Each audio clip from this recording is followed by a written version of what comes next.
In a stunning revelation that has sent shockwaves through the world of college football, an anonymous former employee of a Big Ten football program disclosed that he was tasked with stealing signs and had gathered detailed information from various conference schools before his team faced off against the Michigan Wolverines last year. Speaking exclusively to the Associated Press, this former employee shared a trove of documents that unveiled the Wolverines' signs and their corresponding plays. With concerns for his own coaching career, the whistleblower chose to remain anonymous, citing the potential repercussions of his revelations. The individual admitted to sharing the acquired documents with the University of Michigan, shedding light on the Wolverines' sign-calling strategies. The breach of confidentiality, which has come to light, reportedly occurred in 2022 during a game against the Michigan Wolverines, led by head coach Jim Harbaugh. What further deepens this intricate saga is the revelation that the whistleblower also provided screenshots of text messages exchanged with staff members from multiple Big Ten football teams that had interacted with Michigan. These screenshots served as evidence, indicating a broader conspiracy among conference teams to pilfer signs from the Wolverines. In an unexpected twist, the former employee's motives appear to be twofold. Not only did he divulge this sensitive information to Michigan in the hope of assisting Harbaugh's beleaguered program, but he also vehemently defended the head coach and his assistants, asserting that they were unfairly bearing the blame for the actions of a rogue staffer. These alleged transgressions by Michigan's opponents could potentially breach the Big Ten's sportsmanship policy, forming the foundation of the conference's case against the Wolverines. It has been confirmed that the university and the Big Ten have received notifications of potential disciplinary action against Michigan. This revelation unfolds against the backdrop of an ongoing NCAA investigation into an alleged impermissible, in-person scouting and sign-stealing operation, which has cast a long shadow over Harbaugh's quest for a third consecutive conference championship and Michigan's first national title since 1997. While the controversy looms large, the Wolverines managed to secure a resounding victory over Purdue last Saturday, indicating that they remain focused on their football ambitions. Guard Zach Zinter, addressing the media, expressed a willingness to be seen as the villain, if that's how external parties perceive the situation.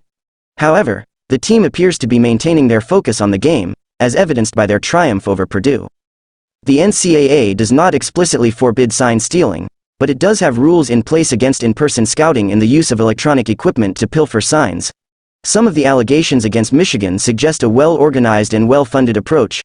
Harbaugh has consistently denied any knowledge of the scheme, and the university is cooperating with the NCAA's investigation.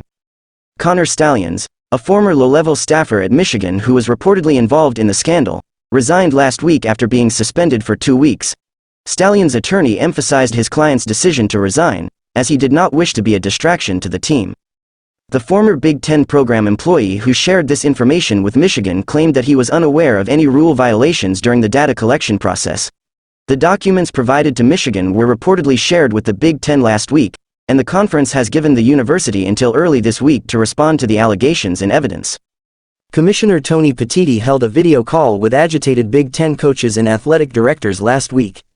Discussions focused on potential punishments for Michigan, including the suspension of Harbaugh and other coaches, as allowed by Big Ten bylaws.